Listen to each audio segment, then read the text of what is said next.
Bonjour à tous, bienvenue sur cette chaîne. Comme d'habitude, avant d'aller plus loin, activez la cloche de notification, abonnez-vous, commentez, partagez et likez. Ça fait plaisir et ça motive à produire encore du contenu. Donc aujourd'hui, on va s'intéresser à un sujet qui me semble être pertinent et qui a longtemps suscité ici la critique et les polémiques au Gabon. Il s'agit de l'Antcham.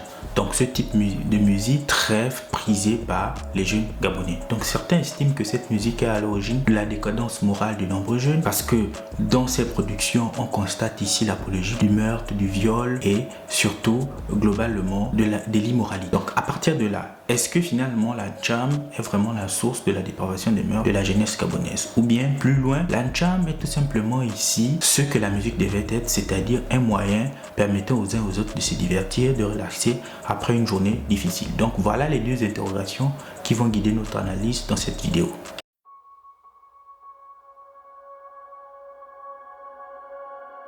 Alors, avant d'aller plus loin dans l'analyse, dressons déjà la genèse de l'Antcham. Donc l'Antcham, selon certains spécialistes, est né dans le milieu carcéral, c'est-à-dire que c'est une danse qui a été longtemps pratiquée par les détenus. Donc à partir de là, on peut déjà voir la connotation que cette musique a avec l'espace criminel.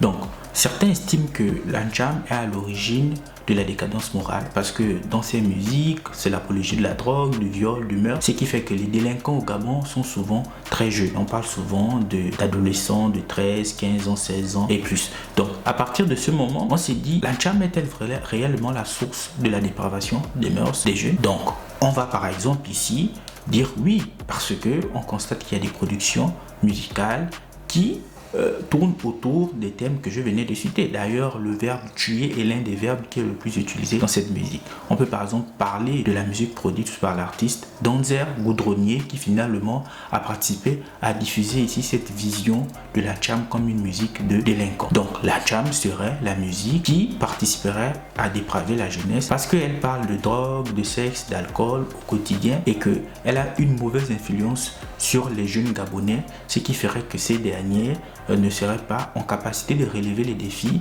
qui attendent les jeunes dans un pays comme le Gabon.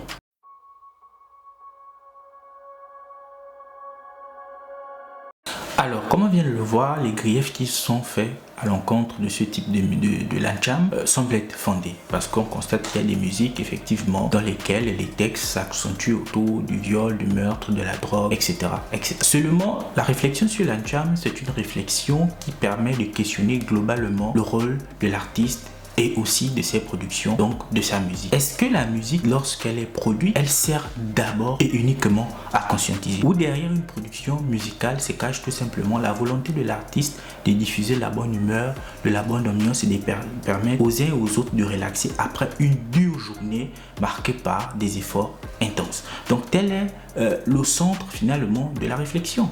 L'Antcham en tant que musique n'est pas pour moi fondamentalement ici un canal qui permettrait aux uns et aux autres de tirer des leçons de morale sur la vie, d'apprendre, de finalement ou globalement de se conscientiser sur une quelconque thématique. Cela ne signifierait pas que la musique ne serait là que pour distraire. Mais le premier objectif de la musique est d'abord de pouvoir diffuser la bonne humeur, de permettre aux uns aux autres de se relaxer. Donc déjà à partir de là, on voit que le procès qui est fait à l'encontre de l'Antcham, c'est pas un procès équitable puisque la musique, comme je venais de l'expliquer, n'a pas pour objectif premier de pouvoir conscientiser. Plus loin, on peut adopter un regard philosophique sur cette réflexion. C'est-à-dire qu'on peut par exemple s'intéresser à la réflexion de Nietzsche sur l'art, parce que la musique c'est de l'art.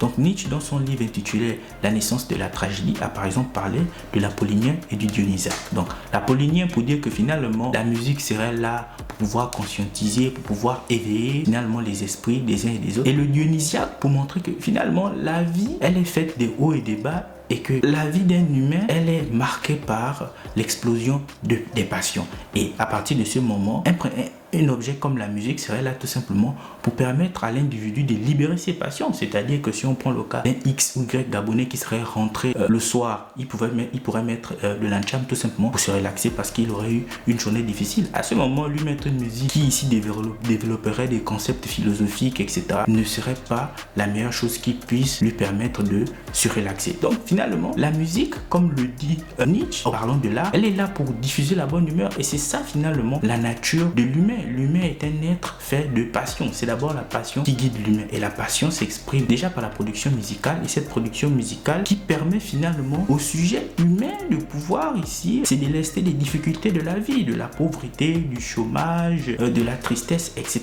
Donc l'Antcham pour moi ne participe pas à la dépravation des mœurs de la jeunesse gabonaise parce que l'objectif premier de la musique n'est pas de conscientiser. L'objectif premier de la musique est ici d'aider le sujet humain à pouvoir ici se délester des difficultés existentielles qu'il traverse au quotidien. Donc à partir de cela, faire un procès à l'Antcham pour moi ce serait passer à côté d'une analyse pertinente. En ayant dit cela, cela ne signifie pas fondamentalement que toutes les musiques doivent être là uniquement pour distraire. La musique peut être aussi un moyen de conscientiser, un moyen de permettre au sujet humain de repenser à son avenir, de penser à son existence. Donc à partir de ce moment, on voit qu'il faut trouver un équilibre entre les critiques qui sont faites à l'Antcham et le rôle premier de la musique. Donc merci d'avoir regardé cette vidéo. On se donne rendez-vous dans une prochaine vidéo. Au revoir.